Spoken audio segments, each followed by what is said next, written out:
I can't believe this is the last video that I will make on this YouTube channel. It definitely feels like a massive chapter of my life closing, and it's kind of ironic that I'm coming up on my 5-year anniversary of living in Puerto Rico. And that was when my channel started gaining more traction. First I was making videos about travel, and then I made videos about Puerto Rico. And that's when I broke 1,000 subscribers and I was able to start monetizing my channel. I documented my 54-day long fast on this channel. It's definitely bittersweet, but at the end of the day, I know that the right decision for myself is to end this channel and to stop creating content for this channel and just move on to different things. So it's really important that you watch until the very end of this video because I have crucial information for you guys. So I'm just gonna be getting into the reasons why I am ending this channel, why I'm quitting this YouTube channel. And I think you're gonna be really surprised. You're gonna learn a lot about the dynamics of YouTube. You're probably gonna be surprised about the monetization aspect and side of things.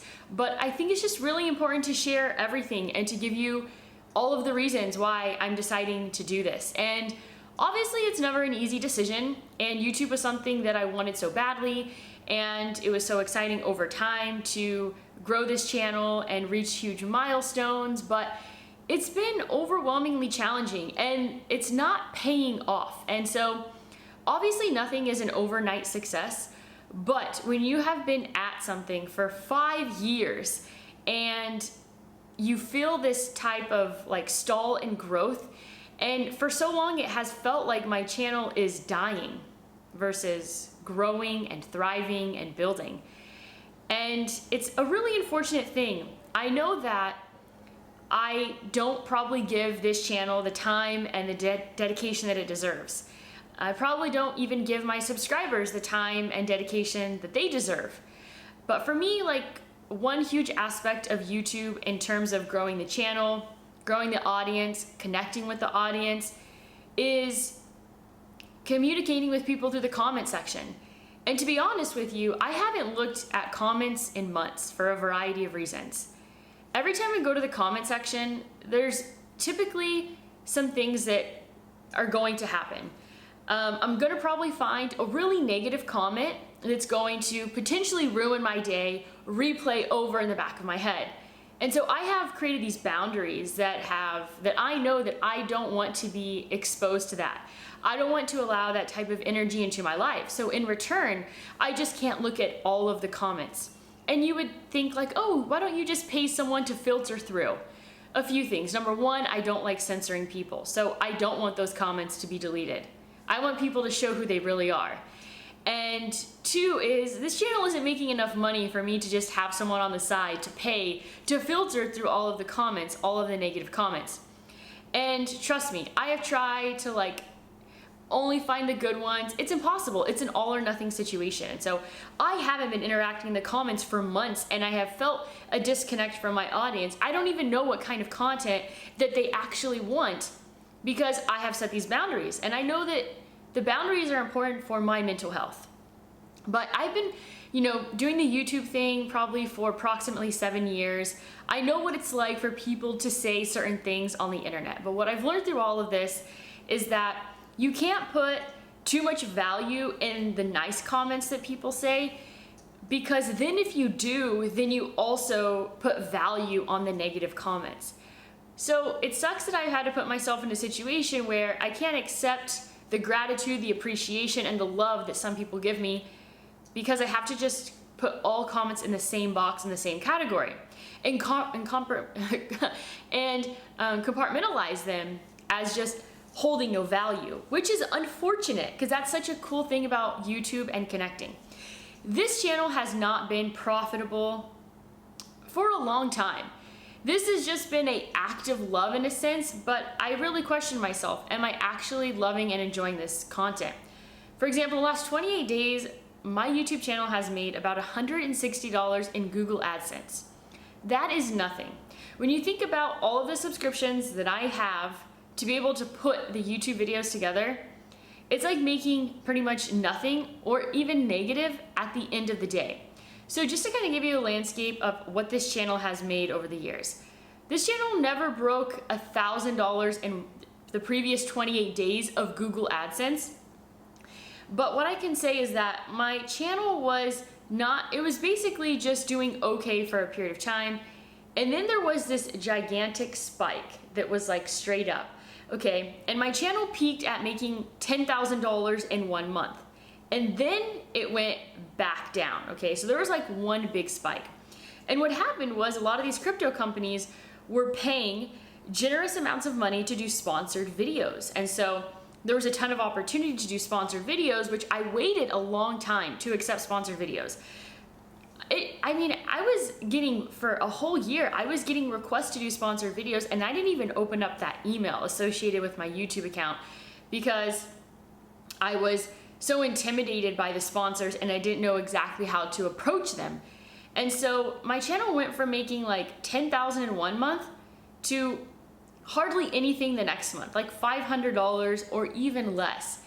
And so the volatility has been huge on this channel, and it's really challenging to stay consistent, enthusiastic about something that doesn't feel like it's paying off. But at the same time, I know that I'm not probably giving this channel enough time and dedication that it deserves. I think I'm approaching it in the wrong way.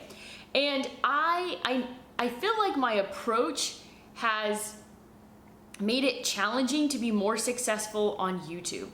And I mean, there's the creating content side that you have to stay knowledgeable and up to date on, but then there's also the growth side and understanding the business of having YouTube channels. This is my second channel. Both of my channels have approximately 20,000, and it sucks because on both of them, it feels like I have basically stalled at this 20,000 subscriber point, and it's been really challenging to grow beyond that. And I think a lot of people believe and think that YouTubers are just racking it in and making a ton of money. And every single creator's situation is so different.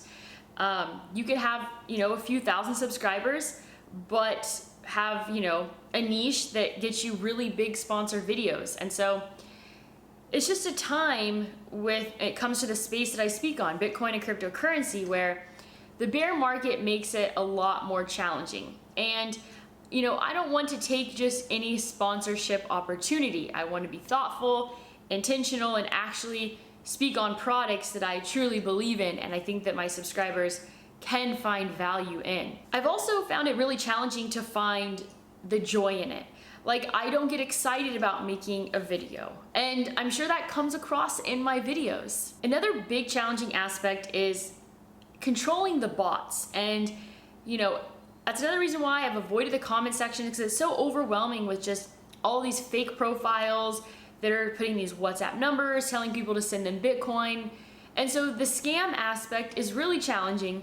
YouTube has done an absolutely terrible job in managing that. It's really unfortunate. And so I just felt so overwhelmed by the time that it was taking me to go through and delete all of these scammy comments.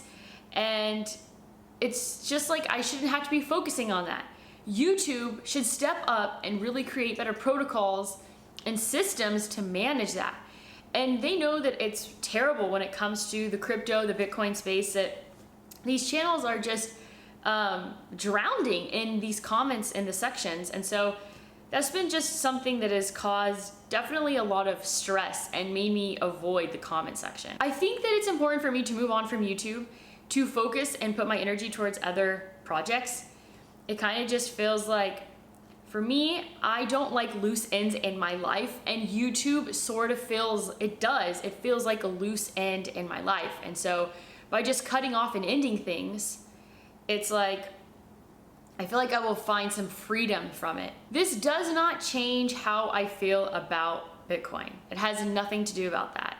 I still hardcore believe in Bitcoin, and I believe that it's the future. I believe Bitcoin can easily hit $1 million, and I'm looking forward to what Bitcoin will do in the next 10 years. So as a farewell, what I'm doing is I'm doing 30-minute calls. And if you do a 30-minute call with me, you'll actually get a free Ledger Nano S. So this is a secure way for you to store your Bitcoin.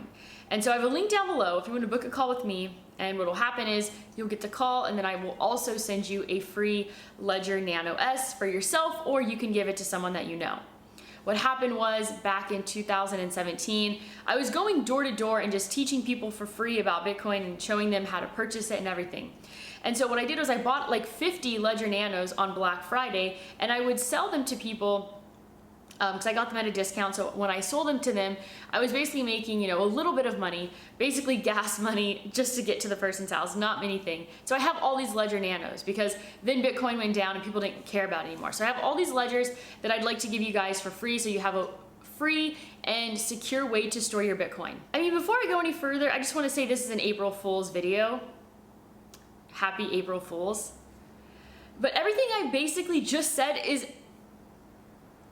true. April Fools, I'm not ending this channel, but everything that I've just said about this channel is actually true. And I think that people don't want to be transparent and talk about the struggles, especially if you're in this space trying to make videos, but it's really challenging. And I'm a little bit freaked out because as I'm saying all of this, I'm not a good actress. What I just said is true and accurate about the struggles of my actual YouTube channel. And as I'm saying that I'm quitting and that I'm moving on, it's actually shockingly, I mean, this is a one-take video. It's shocking how freeing that feels. So I'm kind of freaking myself out here because this is supposed to be an April Fool's video, but it kind of feels real in a sense. So, sorry, I did not expect that. But everything that I've said about moving on and the struggles of YouTube, I feel like a huge relief. I feel like it is actually tying up a loose end in my life. My plan moving forward before this video was to continue making YouTube videos. April Fools, I will continue to make YouTube videos, but this has actually been an eye-opening experience and video, and I guess therapy session in how I really feel about YouTube.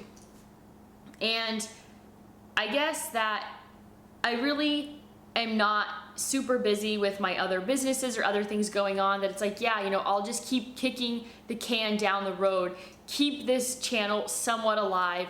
Maybe it'll come back when the bull market returns.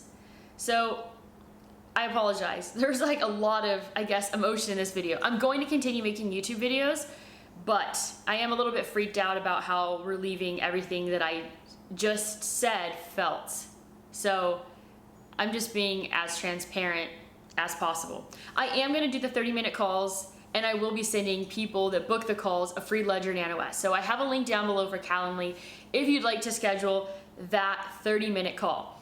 And I want to end this video by actually talking about the positive things when it comes to YouTube.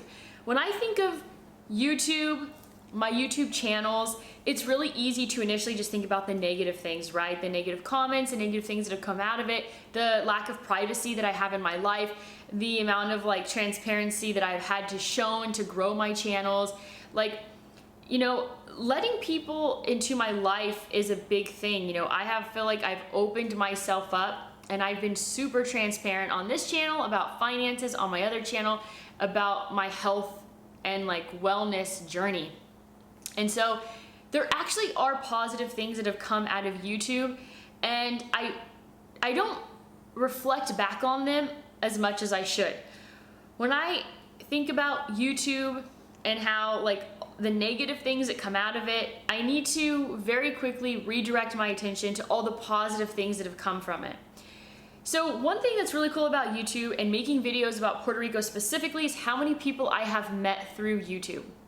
My best friend and my business partner is only because of YouTube videos. She commented on one of my videos and was like, hey, I'm also living in Condado, we should hang out sometime.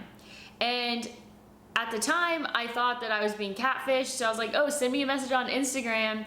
And we would have probably never met if it wasn't for YouTube and for me making videos about Puerto Rico and for her reaching out.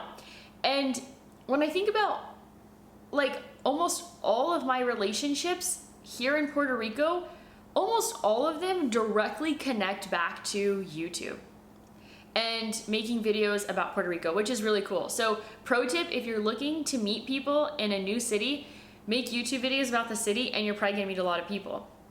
I mean, I'm like, I'll be walking around and someone's like, oh, hey, are you Mariah? Like, I watch your YouTube videos. And so it's cool to connect with people in the streets. And so YouTube actually, relationship-wise, has been a big thing. The second thing is that it's actually drove a lot of revenue to my car rental business. And so I've talked about my car rental business here in Puerto Rico on several videos, and many of you have actually booked cars with me, which is amazing. I actually just sold one of my cars to someone who watched my videos, booked a call with me, came here, moved in December. I first rented him a vehicle and then he ended up purchasing the vehicle because we decided to sell that specific vehicle. And so because of that, like, these are all things that have come from YouTube. So there really are positives. And unfortunately, our minds sometimes just directly go to the negative, but I want to also shine light on the positives that do come from YouTube. And so I'm gonna keep this channel alive. Like, it was like a big release because I actually have been keeping my feelings to myself in terms of YouTube, my YouTube channel. Like, I try my best to not be negative.